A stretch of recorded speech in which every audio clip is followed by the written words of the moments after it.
At the Christmas dinner, everyone received gifts except me. My daughter Julia laughed. "Oh, we forgot about you." They wanted to insult me, to humiliate me in front of the whole family. I smiled. It's okay, look what they gave me. The room fell silent when they saw it, a document that changed everything. They turned pale when they saw it. Before we continue, please subscribe to the channel and let us know where you are listening in the comments. Dad, we need 15,000. Today? Julia's voice cut through the kitchen air like a blade. I stood in the doorway, still holding my keys, watching my daughter's face transform into something I barely recognized. The kitchen table was littered with bills, credit card statements, overdue notices, some crumpled, others spread flat like evidence in a courtroom. Cody lurked behind her, arms crossed, that smirk I'd grown to hate playing at the corners of his mouth. Tell him about the roof, Jules. The roof is sagging, Julia continued, not meeting my eyes. The contractor says it could collapse any day. We have kids sleeping under that roof, Dad. I set my keys on the counter with deliberate calm. Show me the estimate. The silence stretched like a taut wire. Julia's eyes flicked to Cody, who shifted his weight and cleared his throat. We don't need estimates, Cody said. We need action. This is the third time this month you've made us beg for what should be automatic family support. Third time. He was right about that. First, the car transmission that exploded on the highway. $4,000. Then little Emma's emergency dental work. 3,000 more. Now this.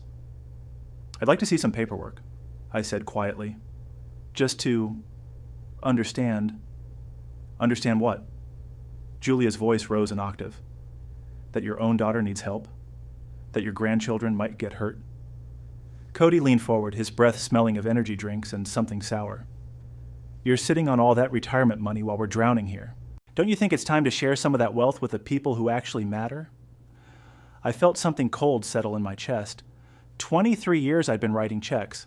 23 years of emergencies and just this once, and we'll pay you back when things get better. My wife Sarah's voice echoed in my memory. Paul, sometimes love means saying no. Maybe we should sit down and go through your budget together, I suggested. I could help you. We don't need a lecture. Julia slammed her palm on the table, making the bills scatter. We need our family to act like family. Cody whispered something in her ear. I caught the words selfish and holding back. Julia's expression hardened further. You know what, Dad? Her voice dropped to a register I'd never heard before, cold and surgical. Maybe you should just leave. You're clearly not part of this family anymore. The words hit like a physical blow. I gripped the doorframe, feeling the wood grain beneath my fingers, anchor solid and real, while everything else tilted sideways. The kitchen fell silent except for the refrigerator's low hum and Cody's satisfied exhale. Julia turned away, busying herself with the scattered papers, dismissing me, like I was nothing more than a disappointing bank teller who'd refused her loan. I walked to my car on legs that felt disconnected from my body. Through their kitchen window, I could see them already talking animatedly, probably planning their next approach, or maybe just relieved to be rid of the stubborn old man who'd finally revealed his true, selfish nature. I sat behind the wheel for a long time, watching them through that warm yellow rectangle of light. Something fundamental had shifted in the space between her words and the silence that followed. Something that couldn't be undone or forgotten. The engine started with a quiet purr, reliable as always. But I didn't drive away immediately. I sat there in the growing darkness, studying their silhouettes, memorizing this moment. The moment everything changed. The house felt cavernous when I stepped inside. Empty. Sarah's reading lamp still glowed softly in the corner, a habit I'd never broken. The silence was absolute, the kind that makes you hear your own heartbeat. I poured myself a bourbon, Sarah's good crystal, the set Julia had admired so many times, and settled into my leather chair. The financial records sat in their neat files in the oak cabinet, 15 years of careful documentation. I kept every receipt, every canceled check, every bank statement. An engineer's mind doesn't discard data. The first file was labeled Julia College, 4 years at Northwestern, $68,000 per year. I'd taken a second mortgage on this house, worked 16-hour days at the plant to make those payments. Julia had called exactly twice during her freshman year, once to ask for money for textbooks, once to ask for money for a spring break trip to Cancun.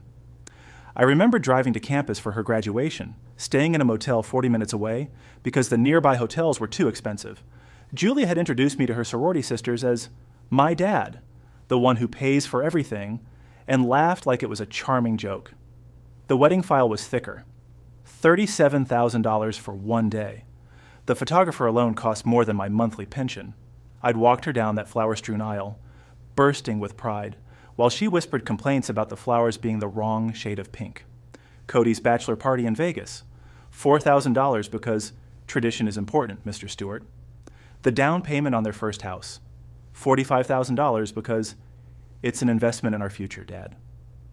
New furniture because we can't live like college students anymore, $8,000. I flipped through the records methodically, adding numbers in my head. The pattern was clear once you looked at it objectively. Each request followed the same script: urgency, emotional manipulation, promises of gratitude that never materialized, followed by a cooling off period before the next crisis. Monthly emergencies had become routine. Car repairs that somehow always happened right before vacation season. Medical bills that insurance mysteriously didn't cover. Home improvements that were always critical safety issues requiring immediate cash. The numbers painted a stark picture: $312,000 over 15 years. Not loans. I'd finally admitted that to myself. Gifts. One-way transfers from a foolish old man to his entitled daughter and her lazy husband. I closed the last file and walked to the kitchen window.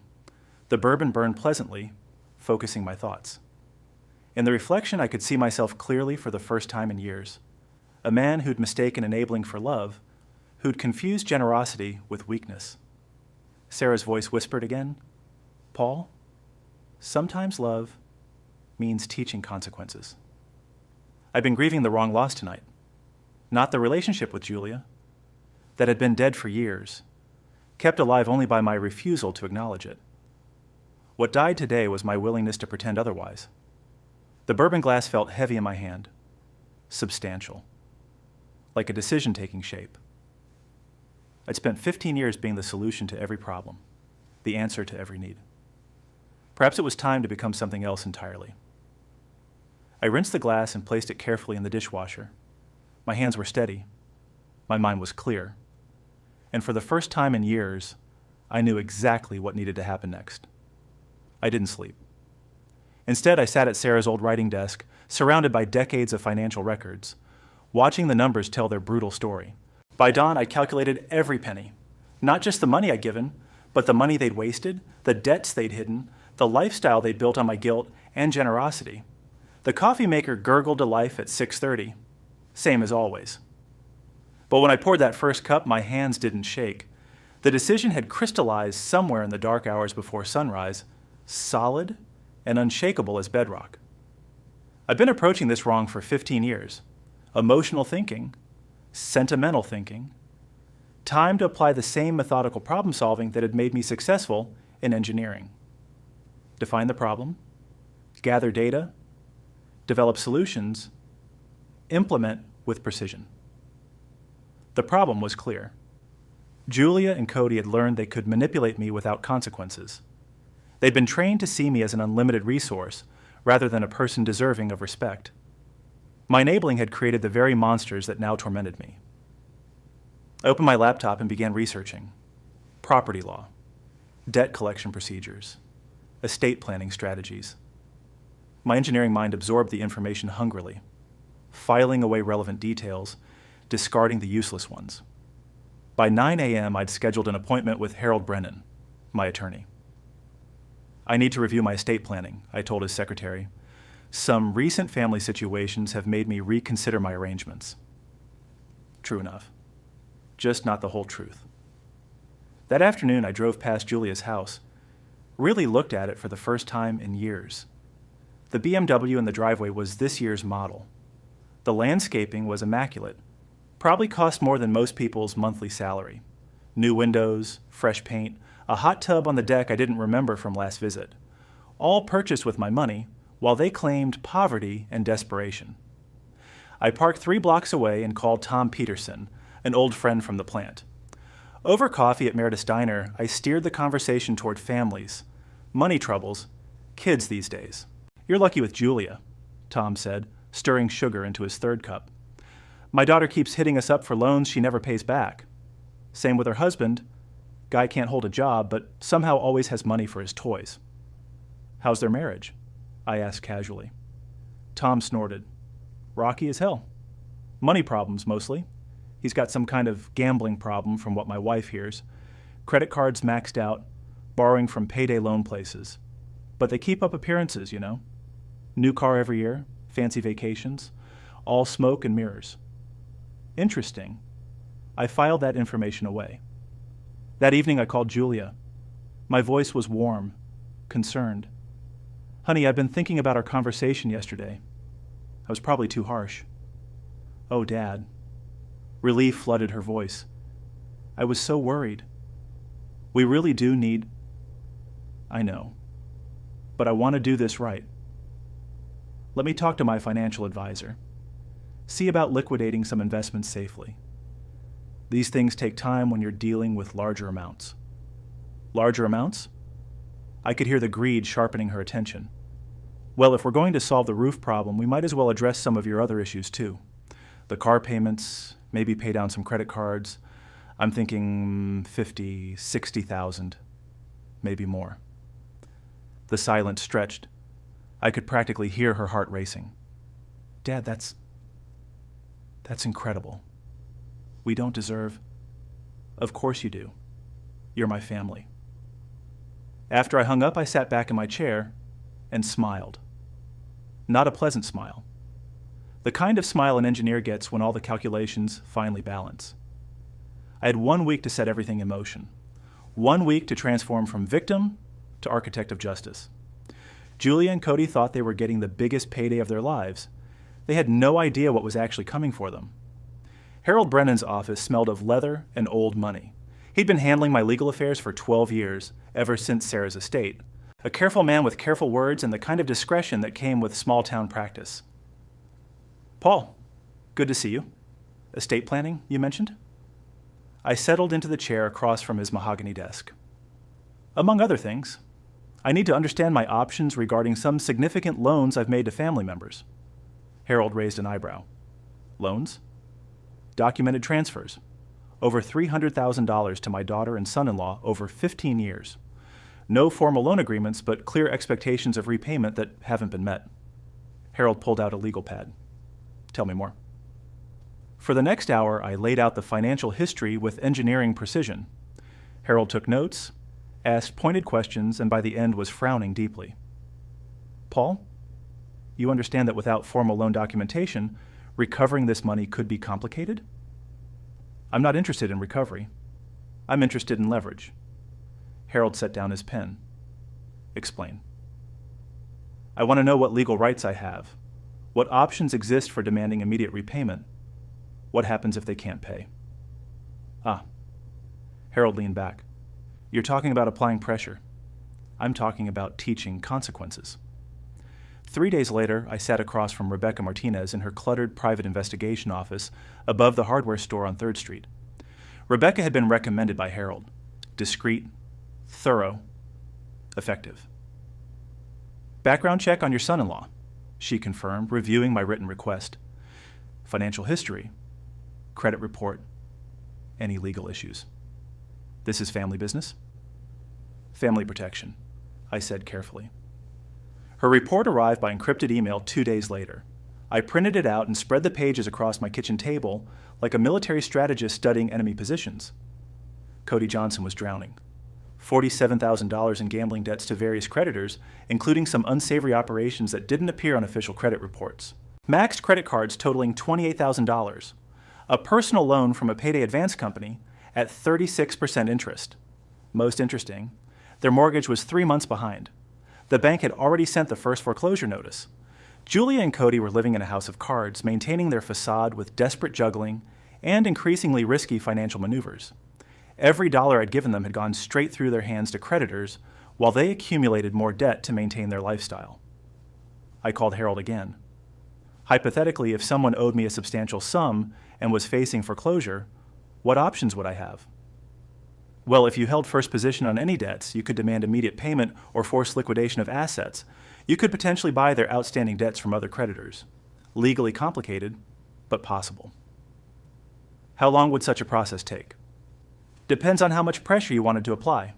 Could be weeks, could be months. I thanked Harold and hung up.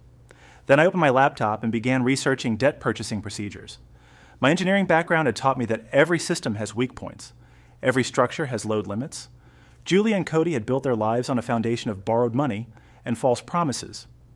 All I had to do was introduce the right kind of stress at the right points, and their entire world would collapse under its own weight. That evening I called Julia again. Honey, I've got good news about that money we discussed. Oh, Dad, thank God. When can... Next week. I'm setting up a family trust to handle the transfer. Makes it cleaner for tax purposes. We'll need to have Cody sign some paperwork too. What kind of paperwork? Just acknowledgement of the previous financial assistance for the trust records. Standard procedure. After I hung up, I poured myself another bourbon and walked to the window. Somewhere in the distance, Julia and Cody were probably celebrating their good fortune, planning how to spend money they thought was coming their way. They had no idea they were about to sign documents that would give me legal claim to everything they owned. No idea that their benefactor had become their most dangerous creditor. The game was almost ready to begin. Harold's conference room felt different this time, more like a war room than a law office. The mahogany table was covered with incorporation papers, bank routing numbers, and debt purchase agreements. Everything legal, everything documented, everything devastating. Midwest Recovery Services is now a legitimate collection agency, Harold said, sliding the final papers across the table. You're the sole owner, completely separate from your personal assets. The state licensing came through yesterday. I signed my name with a Mont Blanc pen Sarah had given me for our 20th anniversary. Each signature felt like loading a bullet into a gun. The gambling debts, I asked? Purchased for $18,000. You now legally own $47,000 of Cody Johnson's obligations to various creditors. Harold's expression remained professionally neutral, but I caught the hint of admiration in his voice. The credit card companies were eager to sell. Collection agencies typically pay 30 cents on the dollar for charged-off debt. I did the math quickly. $28,000 in credit card debt purchased for less than $9,000. Combined with the gambling debts, I now held legal claim to $75,000 of their obligations for just over $27,000 in investment. Timeline for collection demands? I asked. Legally, you can begin immediately. Standard practice is 10-day notice, then escalation to legal proceedings if they default. I drove to Julia's neighborhood and parked where I could see their house. The BMW still gleamed in their driveway. The perfect lawn still looked like something from a magazine, but I knew what was happening inside those walls. My phone buzzed with a text from Rebecca, the private investigator. First collection notices delivered this morning via certified mail. Through their kitchen window, I could see Julia holding an envelope, her face pale. Cody was pacing behind her, gesturing wildly. Even from this distance, I could read the panic in their movements. The irony was perfect. For 15 years, they'd created financial emergencies to manipulate me. Now they faced real financial emergencies with no one to call for rescue. My phone rang. Julia's number flashed on the screen. Dad? Her voice was thin, frightened. Something's happening. We're getting these collection notices from companies we've never heard of. They're demanding immediate payment for debts we thought were settled. I injected just the right amount of concern into my voice. What kind of notices, honey? Midwest Recovery Services. They claim we owe them tens of thousands of dollars. But Dad, we've never borrowed money from any company with that name. That's strange. Have you contacted them directly? Cody tried. They say they purchased our debts from other companies. Is that even legal? I believe it's fairly common in the collection industry, I said carefully. You should probably consult with an attorney. We can't afford an attorney. Dad, I don't know what to do. These people are demanding payment within 10 days, or they'll pursue legal action. The desperation in her voice should have touched me. Instead, it felt like validation, like justice finally arriving after years of delay. I'm sorry you're going through this, Julia. It sounds very stressful. Could you help us figure this out? Maybe loan us enough to settle with these collectors? There it was. The same request, wrapped in crisis, demanding immediate response. The same manipulation that had worked for 15 years. I'll need to think about it, I said. This is a significant amount of money. Dad, please. We're desperate. I understand. Let me review my finances and see what's possible. After I hung up, I sat in my car for several minutes, watching their house. The curtains were drawn now. The perfect facade was beginning to crack. I started the engine and drove home. Tomorrow, the real collection process would begin. The phone call came at 7:30 the next morning, jolting me from the first peaceful sleep I'd had in weeks. Dad, you need to fix this. Right now. Julia's voice had transformed overnight. Gone was yesterday's frightened confusion. This was pure rage, sharp enough to cut glass. Good morning, Julia. Fix what? Don't play dumb with me. Cody figured it out. Midwest Recovery Services. He saw that name on mail at your house last month. I poured coffee with steady hands. I'm not sure what you're implying. You bought our debts. The words exploded through the phone.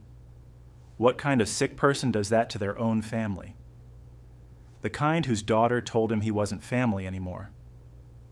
The silence stretched between us like a loaded spring. I could hear Cody shouting in the background, his words too muffled to understand, but his fury unmistakable. This is insane, Dad. You can't do this. Actually, I can. Everything I've done is completely legal. I suggest you consult your own attorney if you have questions about the collection process.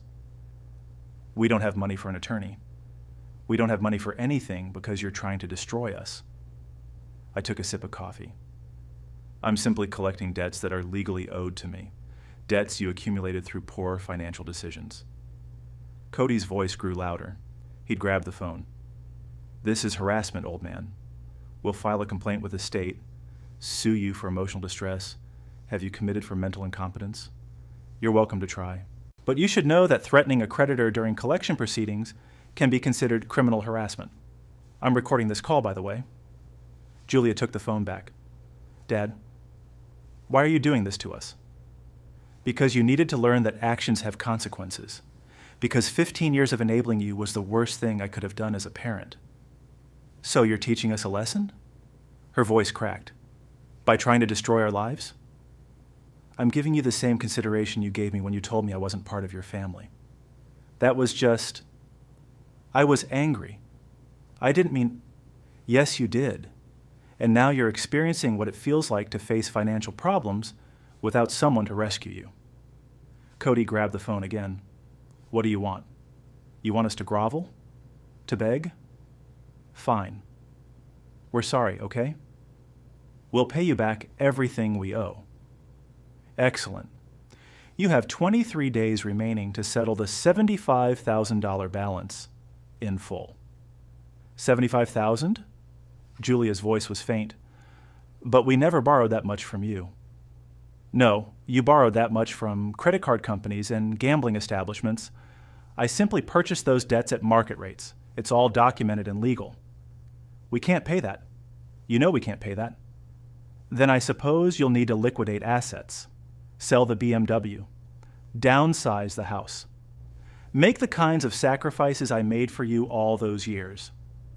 The phone erupted in overlapping voices. Julia crying, Cody threatening, both of them talking over each other in desperate, angry bursts. I know about the gambling debts, Cody, I said quietly, cutting through their noise. I know about the payday loans. I know about the 3 months of missed mortgage payments. I know everything. The silence that followed was complete. 23 days, I repeated. After that, I'll be forced to pursue legal remedies, including asset seizure and wage garnishment. Dad, please. I hung up. The phone immediately started ringing again. I let it ring. 20 minutes later, it stopped. I checked my voicemail. 7 messages, each more desperate than the last. Julia crying. Cody threatening legal action. Julia begging. Cody claiming he'd call the police. I deleted them all and called Harold. They know, I said when he answered. Time for phase 2. Harold's warning came at 9 a.m. They hired Jonathan Meeks. He's already calling, making noise about elder abuse and financial manipulation. I wasn't surprised. Desperate people make desperate moves. What's his position? Standard intimidation tactics, claims you're mentally incompetent, suggests that debt purchases constitute financial abuse of a vulnerable adult, threatens to petition for guardianship. Evidence? None that would hold up, but he'll make your life uncomfortable for a while. By noon, the attacks were multi-pronged and vicious. My bank received a complaint alleging elder financial abuse. The police got an anonymous tip about my declining mental state. 3 neighbors called, confused by Cody's claims that I was being scammed by con artists. Julia reached out to my sister Margaret in Phoenix, sobbing about how I'd lost my mind and was destroying the family. She called our old pastor, claiming I needed intervention for dementia. She even contacted the senior center where I occasionally played chess, suggesting they watch for signs of cognitive decline. Each attack was carefully designed to isolate me, to make me appear unstable and vulnerable. If I defended myself too vigorously, it would seem like paranoid behavior. If I didn't respond, their accusations would gain credibility through repetition. But I'd anticipated this. Dr. Harrison had completed my comprehensive mental competency evaluation 3 days earlier. The results were unambiguous. Cognitive function normal for my age, no signs of dementia or impairment, fully capable of managing my affairs. My financial advisor provided detailed documentation of every transaction over the past 5 years, showing consistent, rational decision-making and careful asset management. Harold had prepared a complete defense file, years of canceled checks showing Julia and Cody's financial dependence, documented evidence of their manipulative behavior, character references from business associates and community members. The first crack in their offensive came when Margaret called me directly. Paul, Julia says you're having some kind of breakdown. She wants me to fly out and help manage your finances. I'm fine, Maggie. Julia and her husband owe me substantial money, and I'm legally collecting it. They're trying to discredit me rather than face their obligations. That doesn't sound like the Julia I know. When's the last time you talked to her when she wasn't asking for something? The pause was telling. I can't remember. By evening, their strategy was backfiring spectacularly. The bank reviewed my account activity and found no evidence of suspicious transactions. The police officer who investigated their complaint noted that I was articulate, rational, and clearly competent. Most damaging to their credibility, neighbors started asking uncomfortable questions about Julia and Cody's sudden financial crisis. If I was being manipulated by scammers, why were collection agencies pursuing them? Margaret called back after speaking to several family members. Paul, nobody believes their story. Everyone remembers how much money you've given them over the years. The coup de grace came when Pastor Williams called me directly.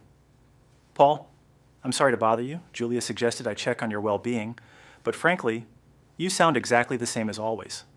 Are you having family difficulties? Some challenges with adult children who need to learn financial responsibility. I've counseled many families through similar situations. It's one of the hardest parts of parenting, knowing when to stop rescuing them. After I hung up, I made notes for Harold. Every false accusation, every attempt to damage my reputation, every lie they'd told was now documented. If this escalated to court, I had grounds for countersuits. My phone buzzed with a text from Rebecca. Foreclosure notice posted on their door this afternoon. I walked to my front window and looked out at the quiet street. Somewhere across town, Julia and Cody were watching their world collapse in real time. Their attacks had failed. Their lies had been exposed. And their house, the house I'd helped them buy, now had 30 days until the bank took it back. I should have felt satisfaction.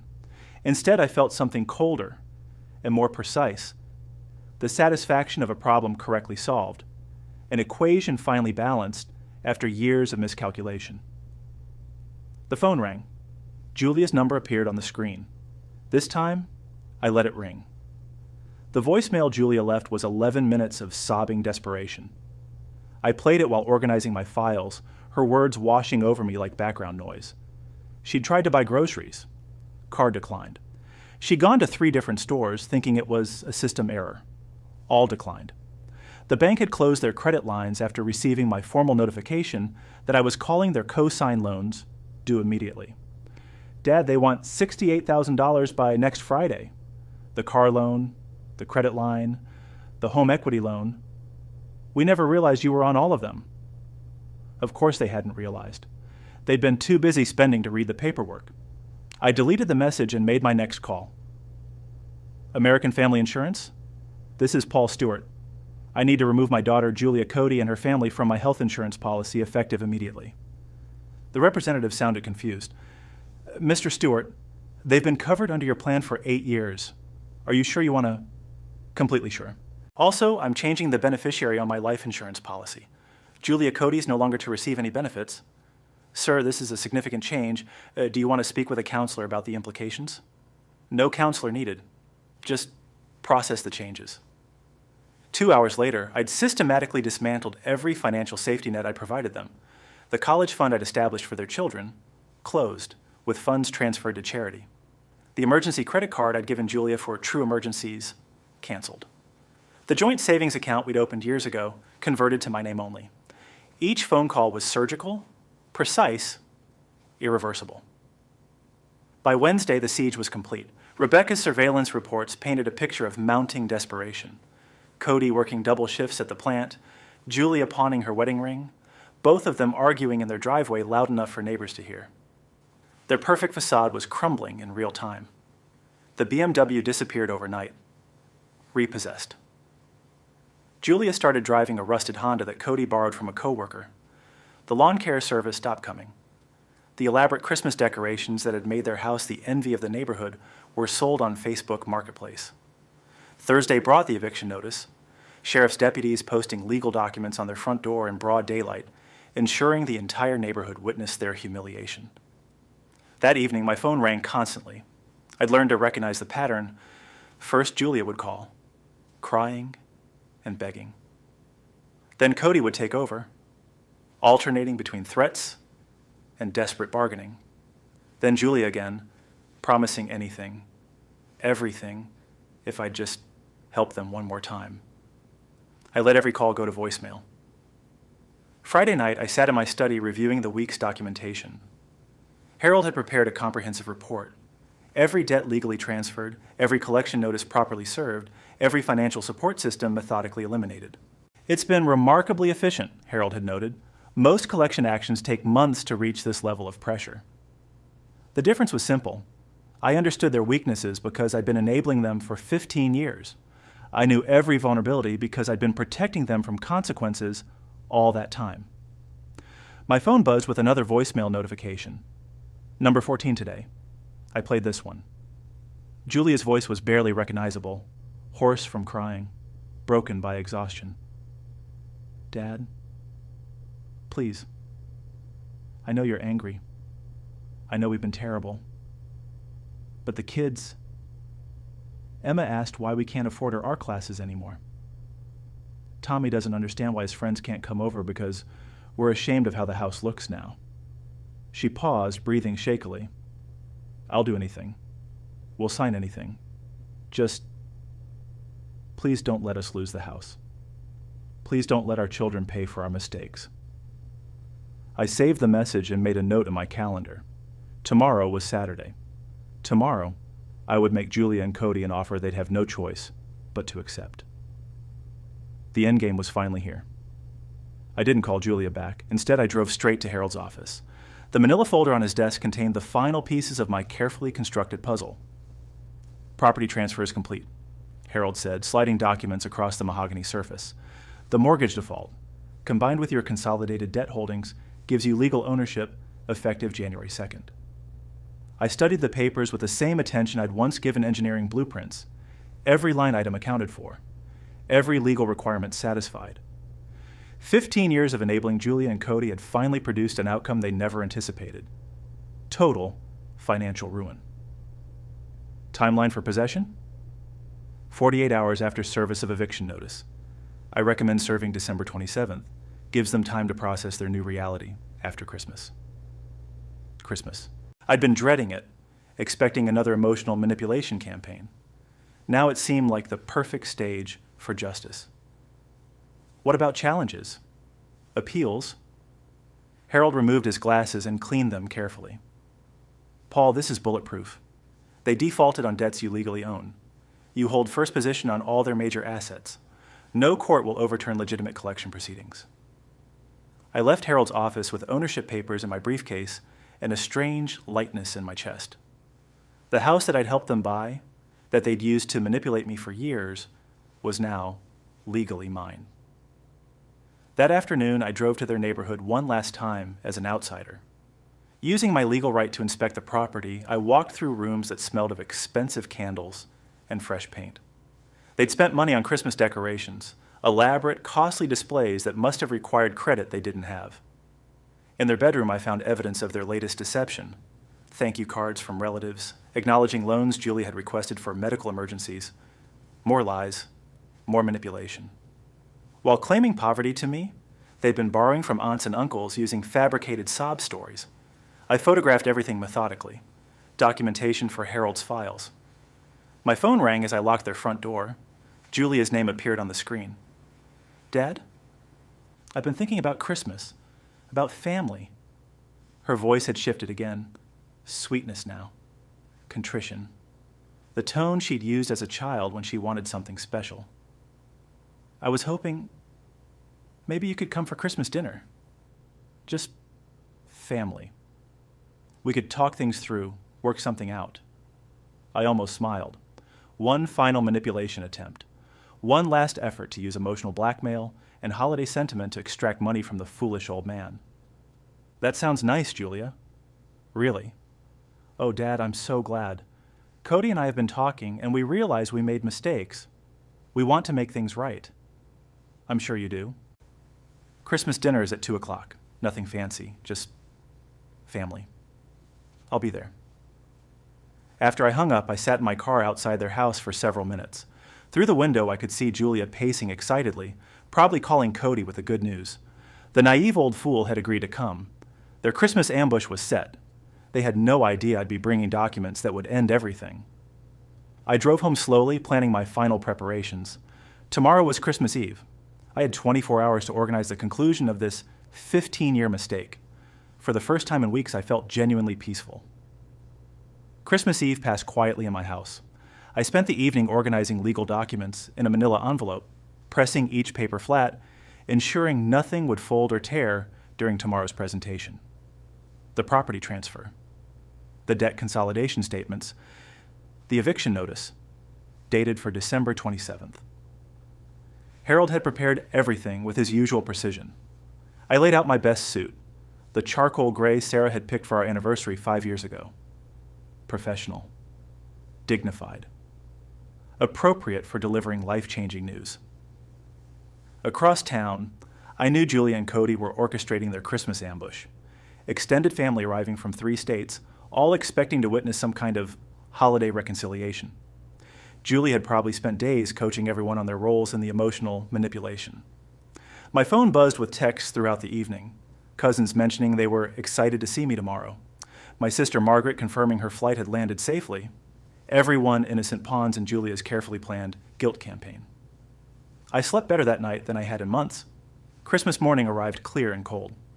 I made coffee in Sarah's favorite mug, ate toast with jam, read the newspaper like any other day. The routine felt stabilizing, normal. At 1:30, I dressed carefully. The envelope went into my jacket's inner pocket, where it rested against my chest like armor. I arrived at Julia's house exactly at 2 o'clock. Cars lined the street. Margaret's rental, Uncle Robert's pickup, the Hendersons from Missouri. A full audience for whatever performance Julia had planned. The front door opened before I could knock. Julia stood there in a red dress I'd never seen, her smile bright enough to power the elaborate Christmas lights behind her. Dad, you're here. She embraced me with theatrical warmth. Everyone's been asking about you. The living room buzzed with family conversation. Expensive Christmas decorations dominated every surface. A tree that must have cost hundreds.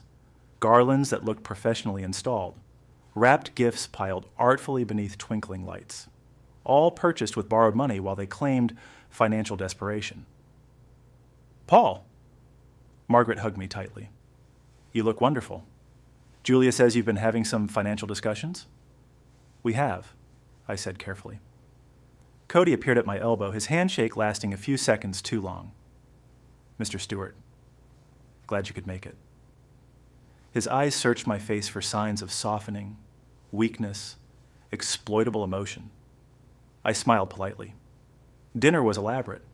Prime rib, expensive wine, everything calculated to demonstrate their gratitude and remind me of my traditional generosity. Conversation flowed around family updates, work news, carefully neutral topics, but I could feel the undercurrent of anticipation. Julia kept catching Cody's eye. Other relatives seemed slightly on edge, as if they'd been briefed about something significant happening after dinner.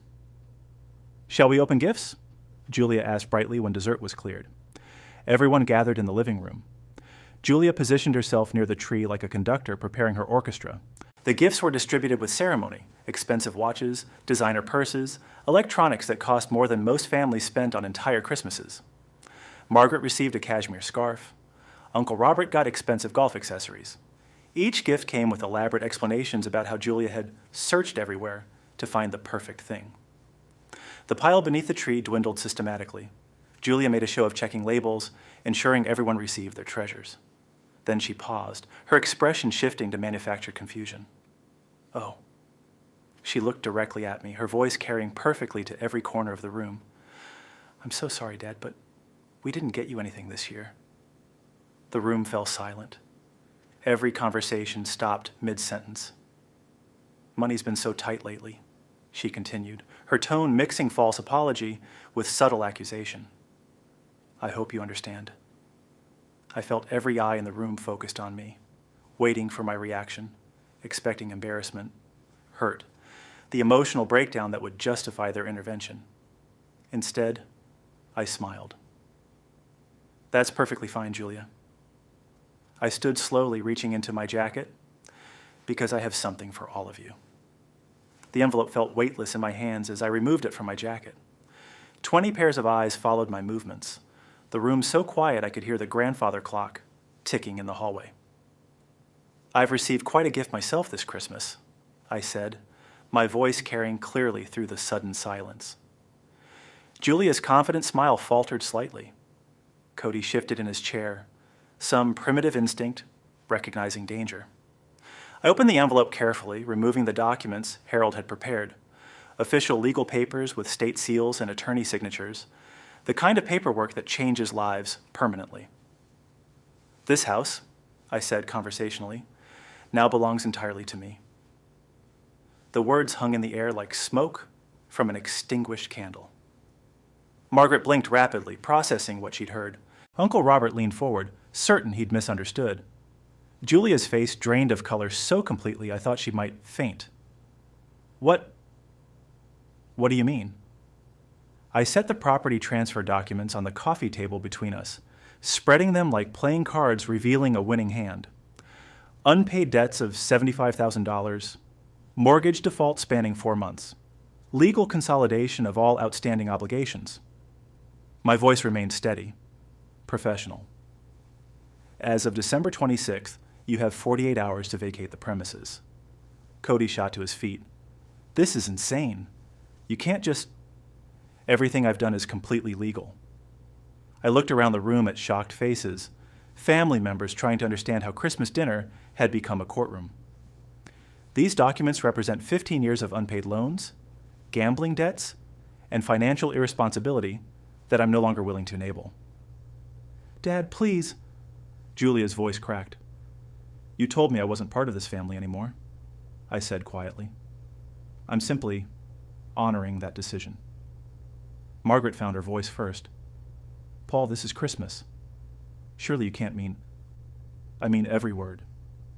I met her eyes steadily. Julia and Cody have spent 15 years manipulating me financially while building a lifestyle they couldn't afford. This ends now.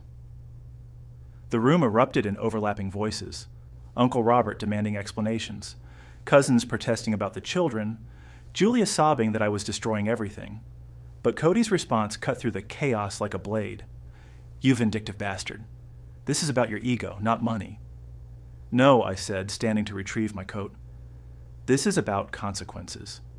Something you've never experienced because I've been protecting you from them." Julia gripped my arm as I moved toward the door. "What about Emma and Tommy? What about your grandchildren?" I looked down at her desperate face. "I hope someday they'll understand that enabling destructive behavior isn't love. It's cowardice." Cody stepped forward, his fist clenched. "We'll fight this. We'll sue you for everything you're worth." "With what money?" I asked. "You're bankrupt, Cody. You have been for years. I've just stopped pretending otherwise." I reached the foyer as the accusations flew behind me. Family members taking sides, demanding I reconsider, threatening to never speak to me again. The perfect Christmas Julia had orchestrated dissolving into chaos. But as I opened the front door, Julia's voice rose above the rest. "I hate you. I wish you were dead." I paused on the threshold, looking back at the woman I'd raised, supported, and enabled for 34 years. "I know," I said quietly. "That's why this had to happen." I closed the door behind me and walked to my car through the cold December air. Behind me I could hear muffled shouting, crying, the sound of perfect Christmas gifts being swept aside for emergency family conferences. I started the engine and drove home through empty streets decorated with cheerful holiday lights, leaving behind the wreckage of the last manipulation they would ever attempt. The house felt cathedral quiet when I returned. I hung my coat carefully in the closet, placed the legal documents on my desk, and made tea with the same deliberate precision I'd used for engineering calculations. My phone began ringing at 4:30. Julia first, sobbing apologies and desperate pleas. Then Cody, screaming threats and legal challenges. Margaret demanding I explain myself. Uncle Robert trying to mediate. I let every call go to voicemail. By evening, the calls had stopped. I suspected Julia and Cody were too busy fighting each other to coordinate further attacks. 15 years of hidden resentments would be spilling out now. Julia blaming Cody's gambling debts, Cody exposing Julia's manipulation tactics, both of them realizing their perfect facade had finally collapsed completely. The next morning brought confirmation from Harold. They retained Jonathan Meeks again. He's making noise about Christmas ambush tactics and emotional duress, but he has no legal standing.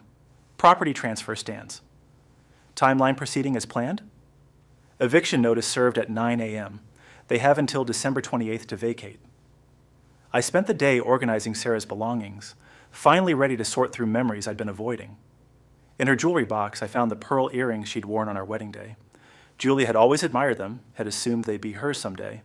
Now they'd go to charity, along with everything else Julia had considered her inheritance. Margaret called on December 27th, her voice carefully neutral. "Paul, I've been thinking about Christmas dinner, about what you said. And? Julia told me about the money you've given them over the years. The amounts," she paused. "I had no idea it was so much. Most people didn't. She also mentioned that she told you weren't family anymore. Said she didn't mean it." "She meant it," I said quietly. "People don't say things that cruel unless they mean them." "So this is permanent? You're really evicting them?" "This is justice, Maggie. Something I should have delivered years ago." The eviction proceeded exactly as Harold had predicted. Julia and Cody left quietly, loading their remaining possessions into a borrowed truck while neighbors watched from behind curtains. No dramatic scenes, no last-minute interventions, just the inevitable consequence of 15 years of financial irresponsibility. New Year's Eve arrived with unusual stillness. I sat in my living room, watching snow fall past the window, thinking about the year ahead. No more crisis phone calls, no more financial emergencies, no more walking on eggshells around people who saw me only as a source of money. The loneliness was real, but it felt clean, honest, like breathing after years of holding my breath. At midnight, I toasted Sarah's memory with her good champagne. "You were right," I said to her photograph. "Love sometimes means saying no." The house was mine again. My money was my own. My time belonged to me. For the first time in 15 years, I was free to discover who Paul Stewart could be when he wasn't being manipulated, used, and taken for granted. The phone sat silent on the table beside me. No desperate calls for help. No manufactured emergencies. No one treating me like a personal bank account. Justice, I realize, doesn't always feel triumphant. Sometimes it just feels like peace. I finished my champagne and went to bed, knowing that tomorrow I'd wake up in a house that belonged to me, with money and accounts that only I could access, free to build whatever relationships I chose based on mutual respect rather than financial dependency. The revenge was complete, but more importantly, the enabling was over. And that, I thought, as sleep came easily for the first time in years, was the real victory. If you like this story, please like this video, subscribe to the channel, and share your impressions of this story in the comments. To listen to the next story, click on the box on the left. Thank you for watching.